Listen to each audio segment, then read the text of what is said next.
Hello and welcome to another episode of Words with Myself. How do we determine value in our society? For the most part, it's given to us. We are told what the value of something is, and we must choose to believe it, and we can shop around and see if we can find a better price, but if everyone agrees that that is what that costs, we sort of have to accept the value that we are given.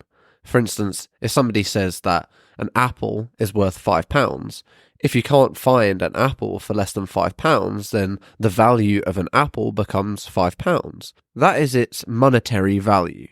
However, if I decide that the apple is not worth £5 to me, I must choose to forgo having the apple and keeping the £5. So I decide that the money is more valuable than the experience of eating the apple. But right here we can play with some variables and we can say that, okay, what if I had just gone on a really, really long hike, I was starving, I didn't have any food, and then all I had was £5 and I go to the shop and that's what I can get is an apple. Now, I will happily pay £5 for the apple because I am starving and need the sustenance, and the value of that apple has increased to me. I have determined that I will pay almost any amount of money for the food that I need in those circumstances. So the monetary value has not changed and the product has not changed. Yet its value, to me, has changed. So here we have something the markets call price action, live and unfolding in front of us, where the value can be determined by somebody else, yet if no one is willing to pay that money for the product, then the price of the product must be decreased in order to meet the demand. So what corporations do is they find out and they play about with different figures to work out the maximum amount of money you will pay before deciding that the product is not worth the value that they have set to you. We can see this very clearly in, for instance, the diamond industry, where they control a limited supply of these precious stones, but they're not actually that rare. Yet the perceived rarity and the perceived allure and prestige of the gem gives us this idea that it's something really precious, something special and sacred. So yet again, we're still left with the question of what actually determines value. And typically, what determines value is the complexity to acquire. Maybe you need a lot of money, or maybe it takes a really long time to get, or it requires specialized machinery. The longevity, how long something lasts. For instance, people are willing to spend more money on something that will last them a long time versus less money, but something that won't last at all. And the rarity, how common something is. Is it something that only a select number of individuals get to experience or own? Or is it something that everyone can experience? Things that can be experienced by everyone are typically much lower in cost. Yet things that are only for the very select few cost a lot of money, even if the actual price of the raw material may be a lot cheaper. If something is very exclusive, that provides more value because it allows people to say that they have done something that nobody else has done. It allows people to tell stories about it. It brings intrigue and mystery. 100 years or so ago, it would have been really uncommon for people to actually have gone abroad, to have travelled for holiday or gone to another country. That would be seen as something that only the select few would do.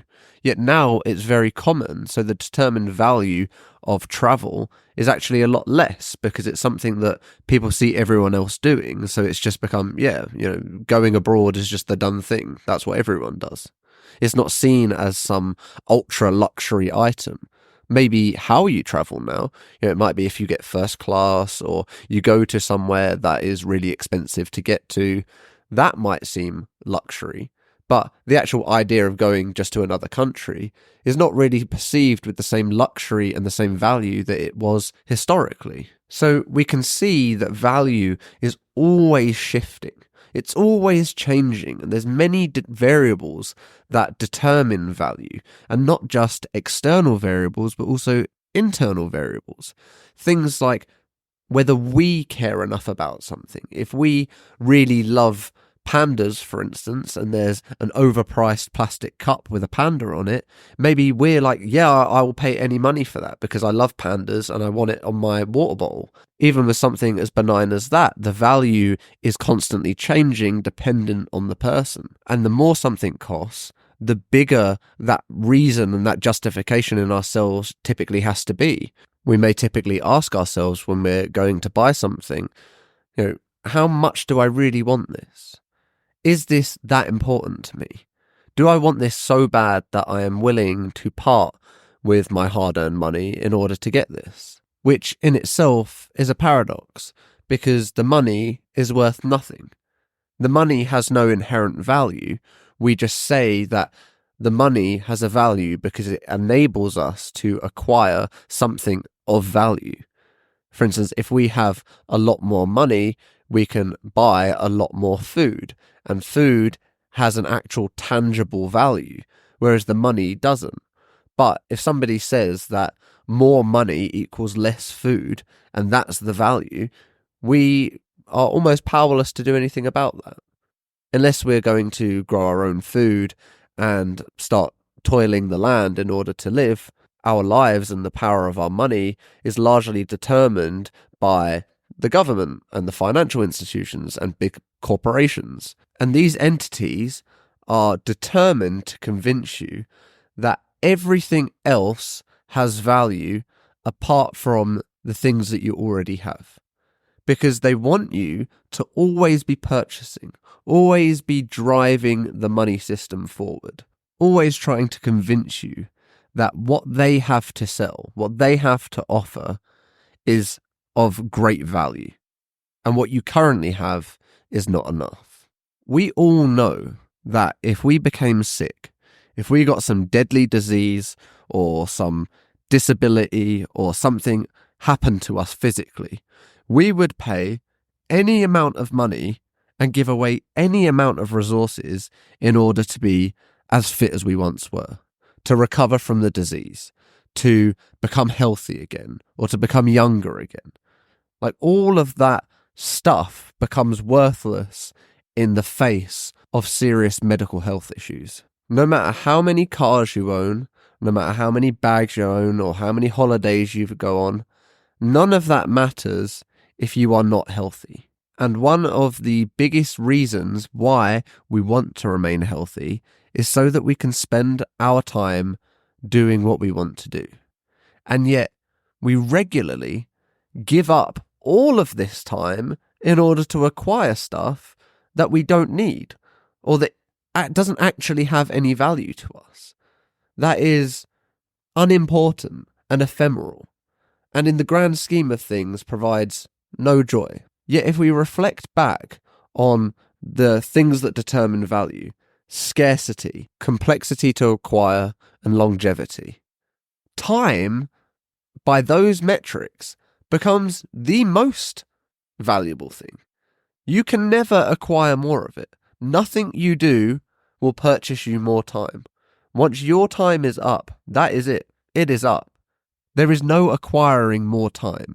And you could say by investing in your health that you are giving yourself or buying yourself more time. But in reality, if you get hit by a bus the next day, there's no stopping that. Like, when it is your time, it's your time. And there's nothing you can really do to fight against that. Longevity is the unit of time, and rarity, nobody will ever have your amount of time ever. They will never get to live as you in this life with your time that you have now, ever.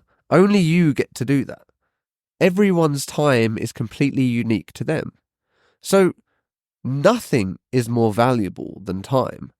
And if you have a lot of time, but you are unhealthy, that sort of devalues the time, because you are not free to spend that time how you want to. So even the most precious commodity, even the most valuable commodity, comes with the caveat that its value is determined by other factors, and that you simply must make the most of what you have when you have it. Because ultimately, The one thing that can be said about value is A, it's always changing, and B, you really determine value. You determine what is valuable to you. You determine how much that means to you. And if it's a sports car that you want and it costs a lot of money, then you determine that you want that sports car because it will give you a certain status. It will make people envy you and you value that. Well, if I don't value that, then that means nothing to me. And that car means nothing to me. And I might enjoy it for 10 minutes, but apart from that, it has no real value to me. It doesn't improve my quality of life even a little bit. So something that is so valuable to you could be completely worthless to me. So we determine value. And it's very important that you understand where your idea of value has come from. If there are things that you desperately want, or things you feel like you need to acquire, that you need to have, try to first understand why it is that you want that. What is the intention behind it? And will it truly improve to the quality of your life? Because really, everything that you do should be about enhancing this experience, about living life to the absolute fullest and enjoying every unit of time that you get to enjoy. Because if you find yourself sacrificing your time or stressing yourself out to a detriment of your health to obtain something or a certain way of life, you better be sure that you understand the value of it. Because if you don't, you could be trading everything you own that is valuable for stuff that is completely worthless. You will never get this time back. You will never be as young as you are now. You will never be as fit and as healthy as you are now. So you better make sure that you are making the absolute best of what you've got and be appreciative and grateful for everything that you have in your life right now. Thank you for listening.